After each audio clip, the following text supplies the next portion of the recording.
దేవా, నీ తలంపులు నాకెంత ప్రియమైనవి, వాటి మొత్తం ఎంత గొప్పది. వాటిని లెక్కించదననుకొంటినా అవి ఇసుక కంటెను లెక్కకు ఎక్కువై ఉన్నవి. నేను మేల్కొంటినా ఇంకను నీ యొద్దనే ఉందును.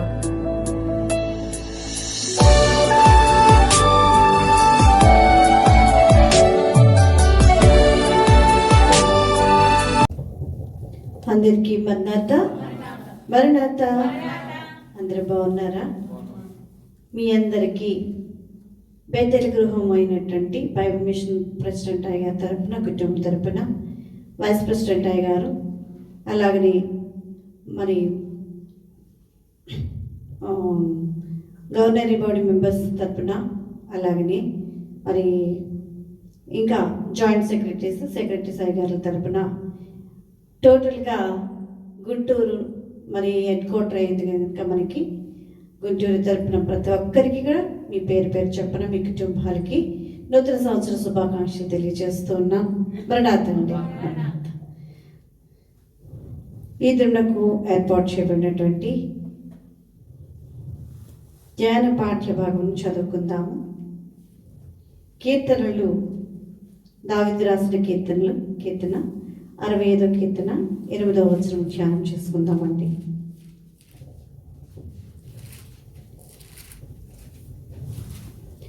దావీదు రాసిన కీర్తన 65వ కీర్తన 8వ వచనమును ధ్యానం చేసుకుందాం. నీ సూచక్రియలను చూచి దిగంత నివాసులను భయపడుదురు. ఉదయ సాయంత్రముల ఉత్పత్తులను అలాగే నీవు సంతోషభరితముగా చేయించున్నావు. చిన్న ప్రార్థన. మహిమోన్నతుడా, మహిమా స్వరూపి, నీకు నమస్కారములు, స్తుతులు, స్తోత్రములు చెల్లిస్తూ ఉన్నా. దేవా, ఈ నూతన సంవత్సరంలో ప్రవేశపెట్టి మొదటి శనివారము ఈ యొక్క బైబిల్ మిషన్ కువైట్ పర్వానీ సంఘములో ఈటి రీతిగా నేను ధ్యానించే ధన్యత నాయనా. నా తండ్రి, నీ అమూల్యమైన మాటలు అతను మేము తండ్రి మరణం చేసుకునే కృపాభాగ్యం అనుగ్రహించినందుకు స్తోత్రం. ఇప్పుడు వాక్యం ధ్యానం చేస్తుండగా వాక్యదారిగా దిగి వచ్చి నీ బిడ్డలకి ఏ మాటలైతే అవసరమో తండ్రి, ఏ మాటలైతే నీవు మహిమ పొందుతావో, నీకు ఘనతో నీకు తండ్రి నా ప్రభావం కలిగి ఉంటావో తండ్రి, అట్టి మాటల వలన మాత్రమే నీవు తండ్రి మాట్లాడి ఆదరించి ఆయత్తపరిచి బలపరిచి ఫలింపచేసి మహిమను పొందమని మా కొరకు త్వరగా రానేటువంటి యేసే నామములో ప్రార్థించి వేడుకొచ్చున్నాం తండ్రి. ఆమేన్.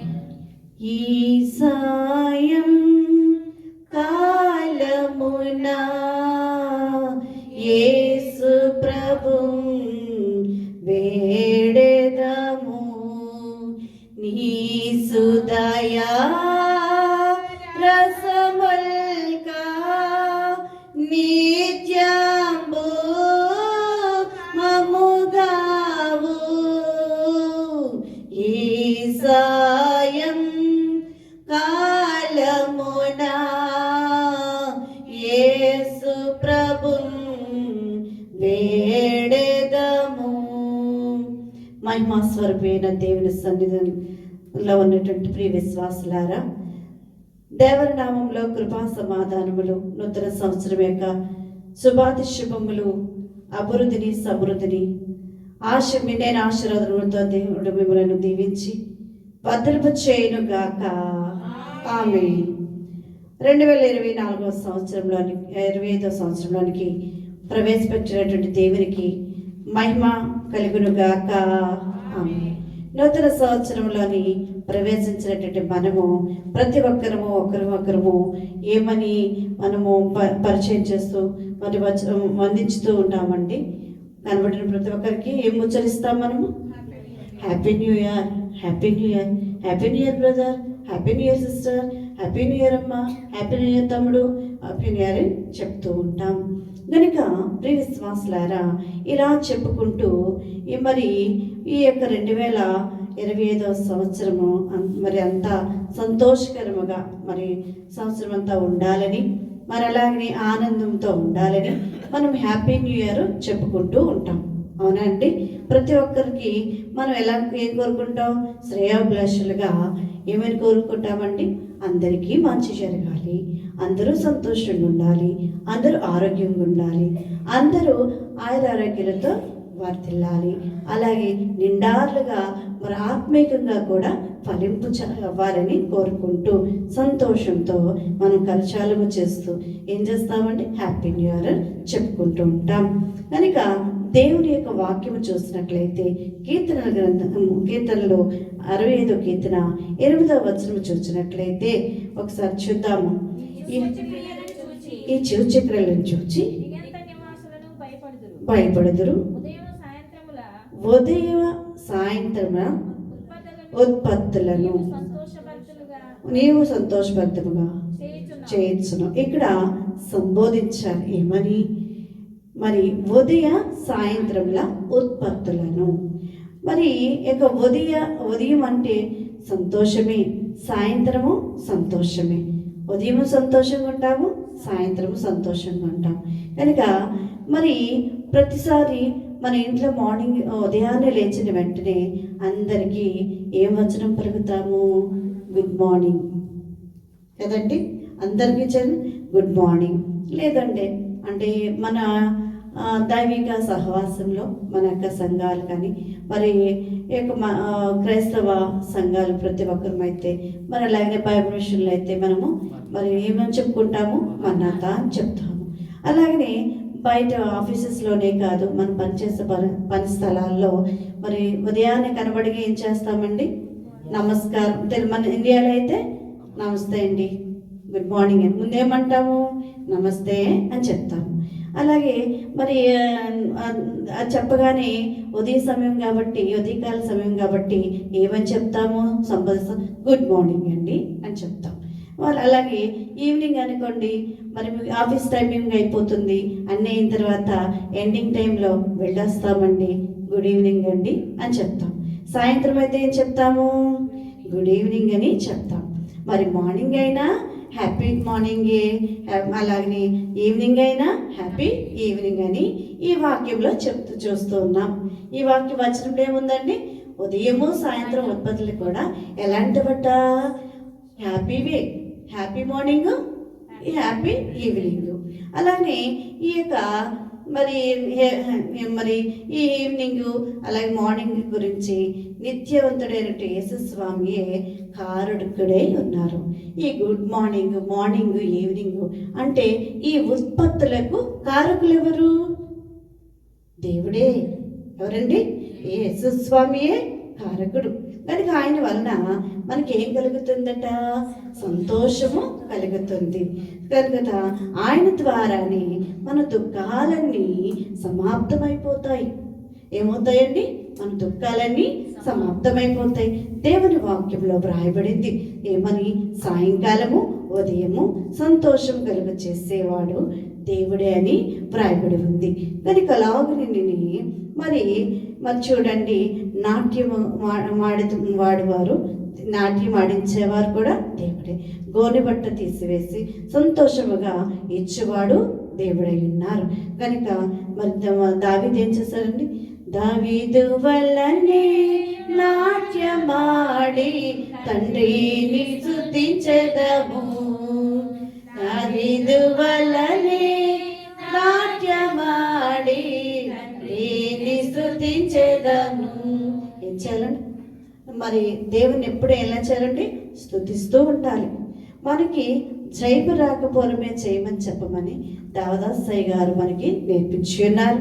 కనుక ఆయన ఆనంద రక్షకుడై ఉన్నారు. ఆయన ఎలా ఉన్నారండి? ఆనంద రక్షకుడై ఉన్నారు.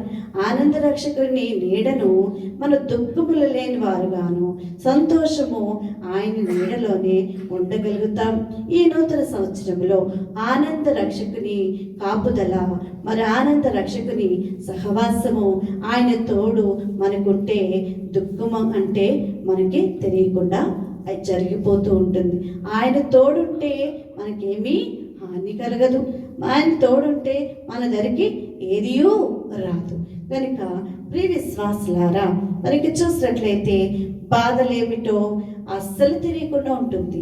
ఏసయ్య అందుకే మరి భక్తులైన వారు రాశారు, ఏసయ్య నువ్వు నాకు తోడుంటే చాలయ్యా, నీ వెంటే నేను వస్తానని ఉంటానయ్యా అన్న పాట ఉంటుంది కదా. అలాగా ప్రతి విషయంలో నీ తోడు చాలయ్యా, నీ నీడ చాలయ్యా అనేది మనకి ఆయన తోడుంటే చాలు. తోడుంటే ఏం జరుగుతుంది మనకి? మన దుఃఖాలన్నీ సంతోషంగా మారిపోతాయి. మన బాధ అంటే ఏమిటో తెలియకుండా మరి రోజులు గడిచిపోతూ ఉంటాయి.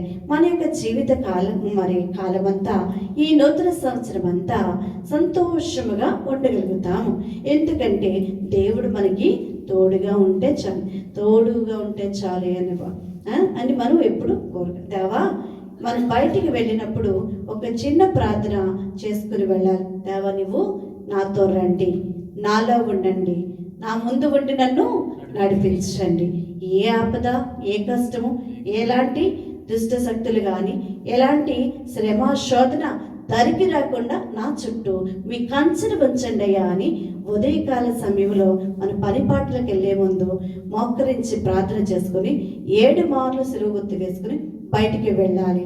వెళ్ళిన తర్వాత మనం ఏం చేయాలి? మళ్ళీ తిరిగి వచ్చిన వెంటనే కాయలు కడిగేసుకొని భోజనం చేసేయాలి కదా. రాగానే ఏం చేయాలండి? మోకరించి దేవా నన్ను క్షేమముగా ఇంటికి తీసుకుని వచ్చావు, నన్ను సజీవంగా ఉంచావు, ఈ దినమంతటిలో నా పనిపాటల్లో తోడుగా ఉన్న యేసయ్య నీకు వందనాలని వందించాలి. ప్రతి విషయంలో మనం ఏం చేయాలి?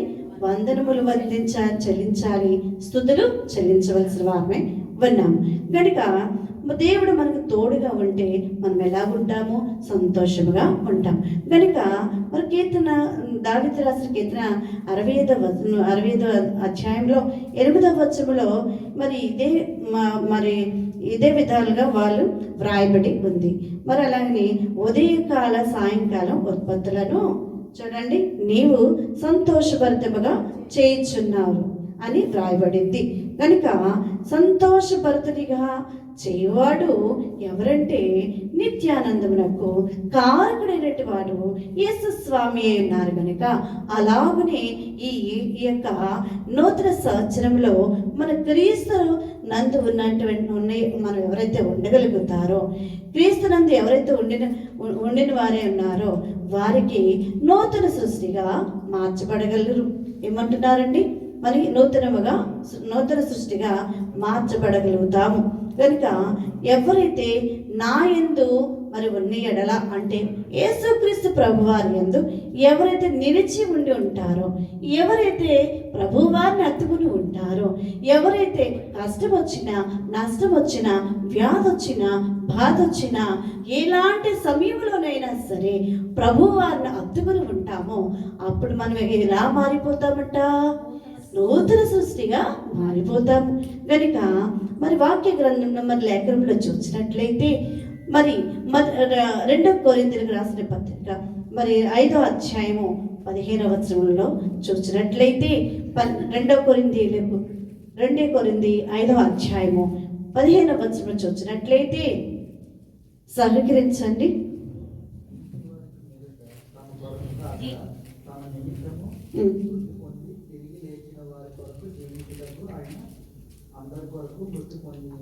ఒకసారి మరలా చదవ. మనం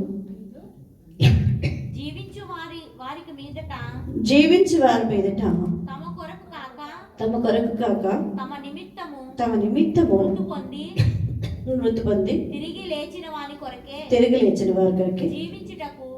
జీవించుటకు ఆయన అందరి కొరకు మొదలు పొందినని నిశ్చయించుకొనుచున్నాము.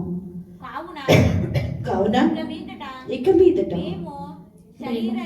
శరీరరీతిగా ఎవరినైనా ఎరుగము. మేము క్రీస్తును శరీరరీతిగా ఎరిగిండును. ఇక మీద ఆయనను అలాగున ఎరుగము. చాలు. ఇక్కడ 15వ వచనం ఒక్కటే ఉన్నటువంటి విషయం ఏంటంటే, ఎవడైనను క్రీస్తునందు ఉండిన ఎడల, ఎవడైనను క్రీస్తునందు ఎవరినందు ఉండాలి? మనము దేవుని యందు ఉండాలి, క్రీస్తునందు ఉండాలి. ఉండిన ఎడల వారు నూతన సృష్టి అని వ్రాయబడి ఉంది. మనం ఎలా మారిపోతామట? నూతనముగా మారిపోతాం.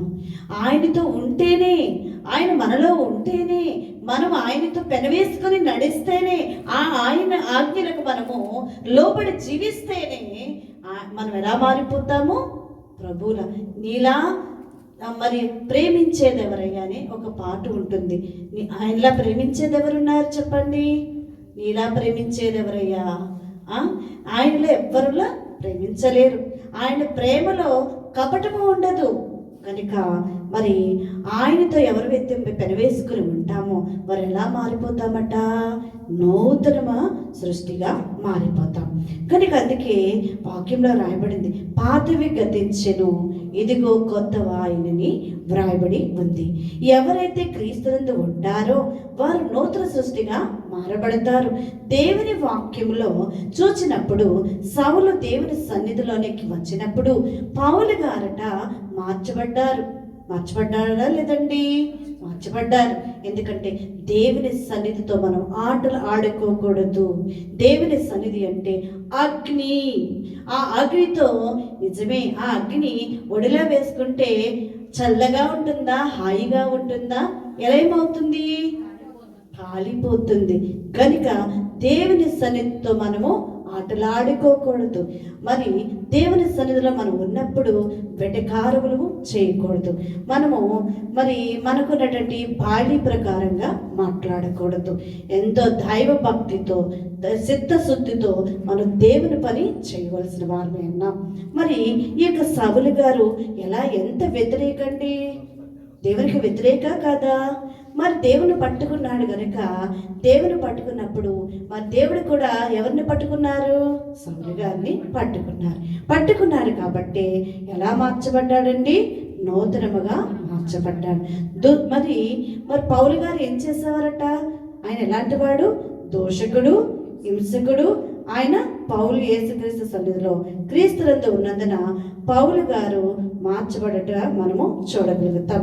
ఆయన చాలా అందరినీ ఏం చేశారండి? దూషించారు, హింసించారు, శిక్షించాడు కూడా.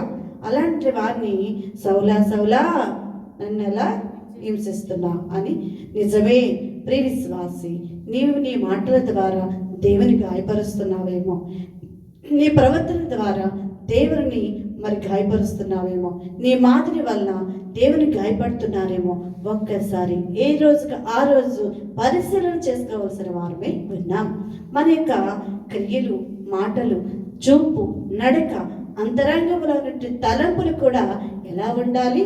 మహిమ తలంపులు కలిగి. అందుకే మన జనకులైనటువంటి దేవదాసయ్య గారి పాటలో రాశారు, మనో విచారము కూడదు నీకు, మహిమ తలంపులు కావలేను. ఏం కావాలంటే మనకి? మహిమ తలంపులు. మరి ముసలమ్మ ముచ్చట్లు మనకి పనికి రావు. ముసలమ్మ ముచ్చట్లు చెప్పకూడదు. అక్కడి మాటలు ఇక్కడ మాటలు అక్కడ. మనం మోసేవారిగా ఉండకూడదు. ఏమి మోసేవారిగా ఉండాలి? దేవుని మాటలు చెప్పేవారిగా, దేవుని వాక్యాన్ని మోసుకుని వెళ్ళేవారిగా ఉండాలి. ప్రభువుని మనం మోయవలసిన వారమే ఉన్నాం. ఈ నూతన సంవత్సరంలో నీ పట్ల, నా పట్ల, మనందరి పట్ల దేవుడు ఒక ప్రణాళిక, ఒక ఆశ కలిగి ఉన్నారని గుర్తెరగవలసిన వారమే ఉన్నాం. కనుక మన ఎడల ఆయన ఆశ ఏమిటో తెలుసుకోవాలనే పట్టుదల మనము కలిగి ఉండాలి. ఈ దినం మొదలుకొని మళ్ళీ ఈ సంవత్సరం అంతట్లోనూ మనము కనిపెట్టినప్పుడు స్వయంగా ప్రభువే మనతో మాట్లాడతారు, బయలుపడతారు. ప్రభా, నా ఎడల నీ చిత్తం ఏమిటి, నీ ఇష్టం ఏమిటి, నాకు బయలుపరచుము తండ్రి అని యాకోబు వలె నన్ను నీవు దీవిస్తేనే కానీ నేను నిన్ను విడిచిపెట్టను అన్నారు. అలాంటిగా పట్టుగల ప్రార్థన, ప్రభా నన్ను ఎందుకు ఈ భూలోకానికి పంపించావు, నా పట్ల నీ ప్రణాళిక ఏమిటి అనేది దేవుణ్ణి అడగాలి. అందుకే అన్నారు కదా వాక్యంలో, అడుగుడి ఇవ్వబడును, తట్టుడి తీయబడును, వెతుకుడి దొరుకును అని వాక్య గ్రంథమే చెప్తారు. కనుక మనం అడగాలి, దేవుడిస్తారు. వెతకాలి, దేవుడి దేనికోసమైతే మనం పంపించారో వెతికే వారిగా. మరి ఏం వెతకాలి? నశించిపోవచ్చున్న ఆత్మలను రక్షించడం కోసం వెతకాలి. మరి జ్ఞానం వేయాలి, మనము వల వేయాలి. ఎలాంటి వల వేయాలి? కన్నీటి ప్రార్థనని వల వేయాలి. మరి అలాగనే కనిపెట్టేటువంటి ప్రార్థనలో ప్రభువే మనకి బయలుపరుస్తారు. కనుక ఇప్పుడు విశ్వాసులారా, క్రీస్తునందు ఉంటే వారు ఎలాగుంటున్నారండి? నూతన సృష్టి అని దేవుని యొక్క వాక్యములో గమనించగలము. నూతన సంవత్సరం అంతా క్రీస్తులో మనము ఉండాలి. ఎవరైతే క్రీస్తు కొరకు ఎదురు చూస్తారో, ఎవరైతే క్రీస్తు కొరకు ఎదురు చూస్తువారు మరి ఉంటారో వారు ఏం పొందుతారట? నూతన బలాన్ని పొందుతురని రాబడుతుంది. దేవుని వాక్యము చూసినప్పుడు పక్షిరాశి ఎవరి వలె నీ యవ్వనము క్రొత్తదగునట్లుగా మేలుతో నీ హృదయాన్ని తృప్తిపరుస్తానని దేవుని వాక్యంలో వ్రాయబడి ఉంది. కనుక 103వ కీర్తన పరిశీలన చేసినట్లయితే పక్షిరాశి యవ్వనం వల్లే నీ యవ్వనము క్రొత్తదగునట్లు మరి మేలుతో నీ హృదయము తృప్తిపరుస్తున్నారని వ్రాయబడి ఉన్నది. అందుకే దాదాసాహెబ్ గారు రాశారు, యవ్వనంబు వలె క్రొత్త అనే పాట దేవ సంస్థ అనే పాటలో రాశారు. యవ్వనంబు వలెనే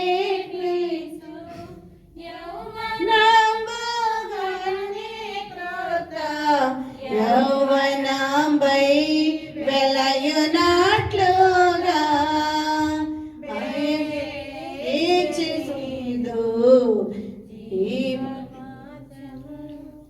యవ్వనంబు పక్షిరాజు యవ్వనంబు వలనే క్రొత్త యవ్వనంబై వెలయునట్లుగా మేలిచినేదు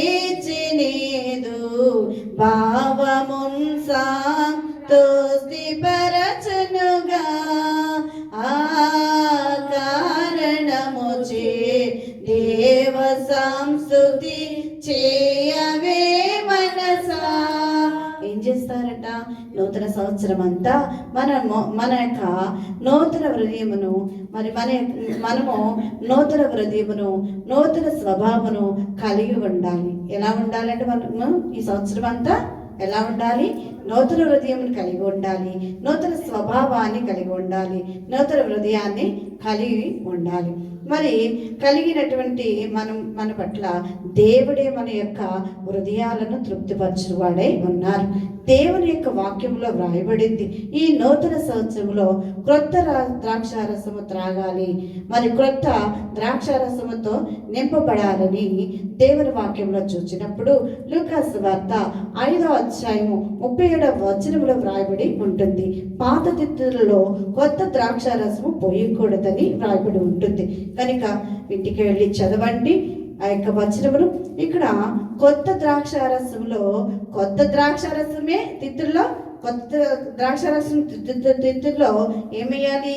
పాత ద్రాక్షారసం పోయకూడదు, కొత్త ద్రాక్షారసం మాత్రమే వేయాలి.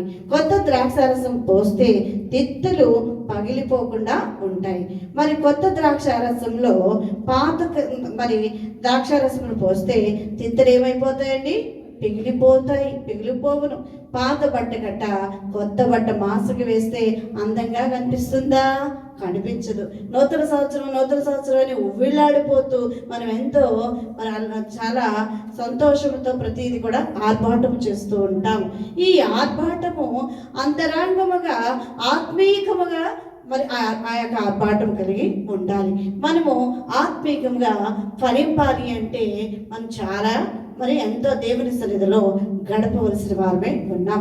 వెనకపురి విశ్వాసులారా, ఇక్కడ చూసినట్టయితే మాసిక వేయకూడదని రాయబడి ఉంది. ఏముందండి?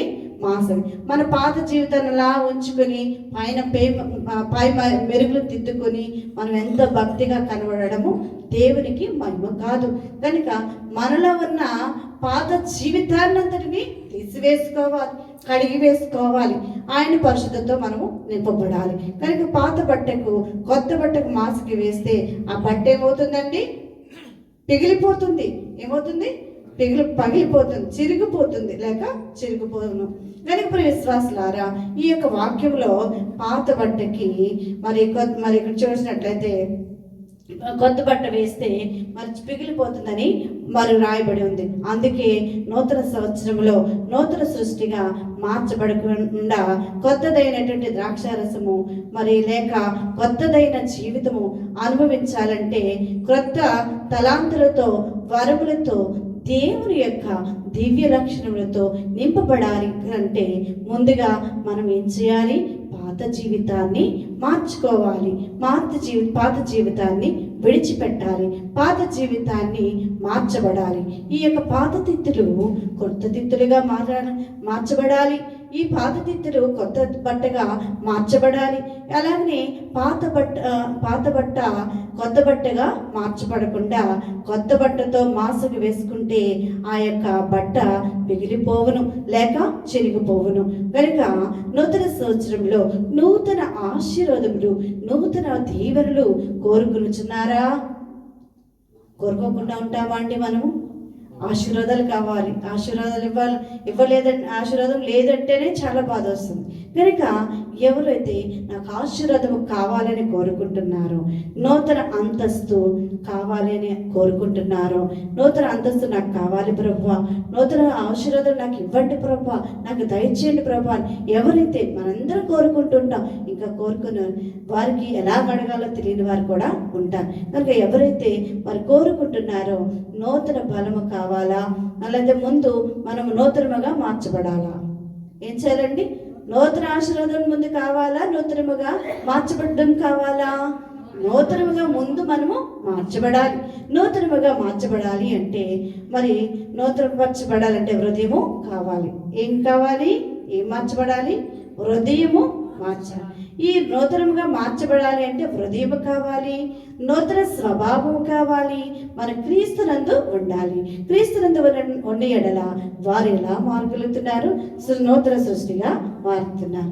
జక్కయ్య యేసుక్రీస్తు ప్రభు లేనంత కాలము కూడా జక్కయ్య యేసుక్రీస్తు ప్రభులోని మరి లేనంత కాలము జక్కయ్య మరి ఏమంటున్నాడంటే ఎలా ఉన్నాడండి? అన్యాయస్తుడిగా ఉన్నాడు. జక్కయ్య అన్యాయస్తుడిగా ఉన్నాడు. ఆ జక్కయ్య ఎలాంటి వాడట? అన్యాయస్తుడే. ఎప్పుడైతే ప్రభులోనికి వెళ్ళాడో, ప్రభువు తన గృహంలోనికి వచ్చారో అప్పుడు అతను ఎలా మార్చబడ్డాడు? జక్కయ్య గారు నూతన సృష్టిగా మారిపోయాడు. మనము కూడా మనలో ఉన్నటువంటి గతాన్ని, మనలో ఉన్న చెడుగును, మనలో ఉన్న పాపాన్ని, దేవునికి ఇష్టం లేనిది నాకు అభ్యంతరమైంది ఉన్నట్లయితే పెరికి వేసుకోమన్నారు. నేను కన్ను నాకు అభ్యంతరం ఉందంటే ఆ కన్ను తీసేసుకోమన్నారు. తీసేసుకోగలుగుతామా అండి? మాట వరుసకే అంటాం. మన అవయవం మనం పీకేసుకోగలుగుతామా? కానీ దేవుని వాక్యముతో, దేవుని సన్నిధిలో మనము శుద్ధీకరించబడాలి, కడగబడాలి, మార్చబడాలి, నూతనముగా మార్చబడాలి. కనుక విశ్వాసులారా, మరి ఎప్పుడైతే జక్కయ్య గారు ప్రభువులోనికి వచ్చారో, దేవునిలోనికి వచ్చారో, వచ్చిన తర్వాత ఆయన ఏం చేశారట? తన సమస్తమును, తమ ఆస్తులంతటి ఏం చేశారండి? అందరికీ దారపోసినట్లుగా వాక్యంలో చూడగలుగుతాం. అలాగనే మగ్దలేని మరియా గారిని చూసినప్పుడు ప్రభువులోనికి ఆమె వచ్చినప్పుడు కలిగి ఉందో, ప్రభుని ఎప్పుడైతే కలిగి ఉన్నారో ఆమె ఎలా మార్చబడ్డారంట? మగ్దలేని మరియ గారు నూతన సృష్టిగా మార్చబడినట్లుగా వాక్య గ్రంథంలో వ్రాయబడింది. అలాగనే మరి సేనా దయ్యములు పట్టిన వారు కూడా ప్రభు దగ్గరికి ఎప్పుడైతే వచ్చారో అప్పుడు మరి ఎప్పుడైతే క్రీస్తునందు ఉన్నాడో నూతన సృష్టిగా మార్చబడ్డారు. జగమంతా యేసుక్రీస్తు క్రీస్తును వచ్చి ప్రకటించినట్లుగా చూడగలము. కనుక ఈ నూతన సంవత్సరంలో నూతన హృదయం కలిగి మనము ఉండాలి. అలాగే నూతన స్వభావం కలిగి ఉండాలి, నూతన బలము కలిగి ఉండాలి, నూతనముగా మనం జన్మించాలి. కనుక మనకు మరి చూడండి, రావాలి అంటే ఇవన్నీ మనం పొందుకోవాలి అంటే ఇవన్నీ నూతనముగా బలము కావాలన్నా, మరి నూతన స్వభావం మనం ఉండాలన్నా ఏం చేయాలంట? మనం క్రీస్తునందు ఉండాలి. ఏం చేయాలండి? క్రీస్తునందు ఉండాలి. ఎవరైతే క్రీస్తునందు ఉంటారో వారి నూతన సృష్టిని మనము గ్రహించగలుగుతాం. అలాగే ఈ నూతన సంవత్సరంలో మనకు బహుమానముగా ఇచ్చి మనం ఈ నూతన సంవత్సరము ఎన్నో మరి డైరీలు రాస్తూ, పూర్వకాలంలో అంటే మన చిన్నతనంలో, ఇప్పుడు పిల్లలే కాదు, అప్పట్లో ఏం చేసేవారండి? డైరీ రాసేవారు. ఈ డైరీని తెలుగులో ఏమంటారండి? దినచర్య అంటారు. ఆ దినములో దేవుడు మనకు చేసినటువంటి మేలేమిటి, దేవుడు మనం ఏం చేస్తాం, ఏ తప్పు ఒప్పులు చేస్తామో అది బుక్లో రాసుకునేవారు. ఎన్నో దినచర్యలు అలాగనే క్రమముగా వ్రాస్తూ ఉండేవారు. అలాగనే ఆత్మీయ జీవితంలో కూడా మనం ఒక దినచర్య కలిగి ఉండాలి. ఆత్మీయ స్థితిలో మనం ఒక దినచర్య రాయవలసిన వారమే ఉన్నాం. దావీదు రాసినటువంటి కీర్తన 91 కీర్తన 12వ వచనం వచ్చినట్లయితే, దావీదు కీర్తన 90వ అధ్యాయము 90వ కీర్తన 12వ వచనము. 90 మాకు జ్ఞానము హృదయం కలిగినట్లుగా చేయము, మాకు నేర్పము, మా దినములు లెక్కించము నేర్పము. అందుకే దాదాసాయి గారు కూడా ఏం రాశారు, తెలివిని కలిగించు నన్ను దివ్యగా వెలిగించు, తెలివిని కలిగించు నన్ను దివ్యగా వెలిగించు, నీ కలిగిన భాగ్యములన్నిటినీ నా కంటికి చూపించు. ఏం చేయాలండి? ఆయన సన్నిధిలో ఉన్నట్లయితే, ఆయన నూతన సృష్టిగా మనం మారినట్లయితే ఏం చేస్తారండి? మనం ఏం అడగాలని? తెలివిని కలిగించు దేవా, నన్ను దివ్యగా వెలిగించు, నీ కలిగిన వాక్యములని నాకు దయచేయి. ఇక్కడ చదవబడిన వాక్యంలో కూడా నీ దినములు లెక్కించబడాలి అంటున్నారు. కనుక ఈ నూతన సంవత్సరంలో ప్రతి దినమును మనము లెక్కించుకోవాలి. లోక సంబంధమైన దినములు ఎన్ని దినములు గడిపావో, ఆత్మీయ సంబంధంగా ఎన్ని క్షణాలు దేవునితో జీవించావో, దేవునితో గడిపావో, దేవునికి నువ్వు ఇస్తున్నావో, దేవుని మహిమ కోసము ఉపయోగిస్తున్నావో, మరి ఈ యొక్క కీర్తనను మరి నీ ప్రభావంతో, ఆయన ప్రభావంతో దినమెల్లా నా నోరు నిండి ఉన్నదని కూడా రాబడింది. కనుక ఇవన్నీ కూడా దేవుని సన్నిధిలో లెక్కించబడతాయి. కనుక మరి నా నోరు నిండి ఉంటుందని రాయబడి ఉంటుంది. మరి దినమెల్లా ఆయన ప్రభావం, ఆయన కీర్తనతో మన నోరు నిండి ఉండాలి. కనుక దావీదు భక్తుడు చెప్పినట్లుగా ప్రతి క్షణము నీ కొరకు, దేవుని కొరకు పని దయచేయగలుగుతున్నానని రాశారు. అలాగనే ప్రతి క్షణము దేవుని కొరకు ఇవ్వగలుగుతున్నామా లేదనేది యోచన చేసుకోవాల్సిన. దేవుని కొరకే మా దావీదు మరి ఎలాగైతే దేవుడితో సహవాసము చేశారో, దేవునితో ఎలాగైతే సన్నిధిలో గడిపారో, కనుక ఆయన కొరికి నీ కోసం నన్ను పనిచేయి తండ్రి అని మరి ప్రార్థించేవారు. కనుక ప్రతి క్షణము కూడా మనము రోజులో ఎన్ని క్షణములు దేవునికి ఇవ్వగలుగుతున్నామో మనము లెక్కించుకోవాలి. కనుక ప్రియ విశ్వాసులారా, ప్రతి గంట కూడా ప్రభు కొరకు మరి వాడబడగలుగుతున్నామా లేదనేది కూడా మనము చూడాలి. కనుక ప్రియ విశ్వాసులారా, ఇంకా చూసినట్లయితే ప్రతి నిమిషం కూడా మనము మహిమార్థముగా మనము ఏం చేయాలండి? మార్చబడగలగాలి.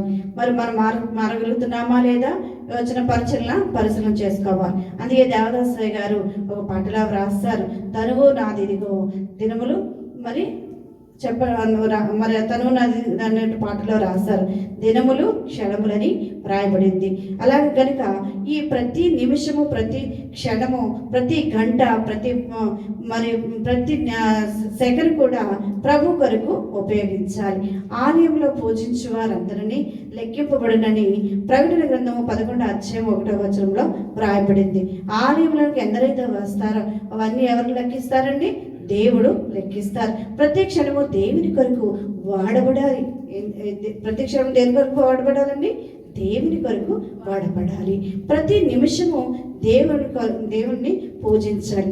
ఎవరైతే పూజిస్తారో, ఎవరైతే దేవాలయంలో మరి ఆయన్ని ధ్యానిస్తారో, మరి ఎవరైతే ఆయన్ని మరి ప్రకటిస్తారో, ఆరాధిస్తున్నారో ఆ వారందరికీ కూడా దేవుడు ఏం చేస్తారండి?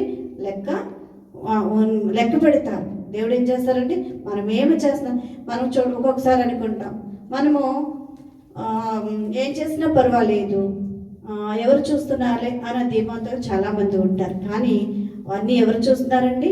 దేవుడు చూస్తున్నారు. చూచుచున్న దేవుడవయ్యా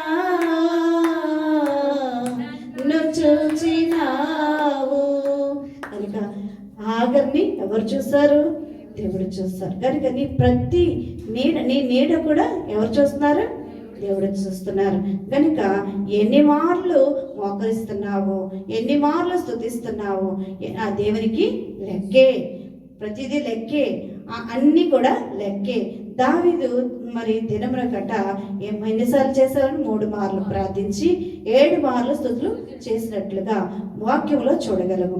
అలాగనే మనము మన దినములు లెక్కించడము నేర్చుకోవాలి. రోమపత్రిక 14వ అధ్యాయము 12వ వచనం చూసినట్లయితే ఎన్ని దినాలు లెక్కించినావో, ఎవరి కొరకు మరి దేవుని కొరకు వాడబడినావో, ఆయన కీర్తించినావో, ప్రభావం అన్నట్లుగా ఎన్నిసార్లు ప్రచురించావో అంతా కూడా దేవునికి లెక్క అప్పగించవలసింది అన్నట్లుగా వ్రాయబడి ఉంటుంది. కనుక ఈ సంవత్సరంలో లెక్క అప్పగించమని అడిగినప్పుడు ఏ లెక్క చూపిస్తావు? లెక్క చూపించగలిగేటట్టుగా ఉండాలి. నువ్వు మరుగు చేస్తే అది దాగేదా? దేవుడు దాగే దేవుడు కాదు. ఆయనకు తెలియని విషయం అంటూ ఏమో ఉండదు. తెలియదని మర్చిపోయామని మనుషులను మబ్బు పెట్టి మనము మారు వేషంలో వేషధారణతో జీవించవచ్చేమో కానీ దేవుని పేరట మనము వేషధారులుగా ఉండకూడదు. కనుక ఎన్ని మార్లు మనం ఏమి చేసామనేది దేవుడు లెక్కిస్తారు. కనుక ప్రియ విశ్వాసులారా, మనము పరిశీలన చేసుకొని ఏం చేయాలండి? తండ్రి, మా యొక్క దినములు మాకు లెక్కించడము నేర్పించమని ప్రార్థన చేయాలి. ఏం చేయాలండి?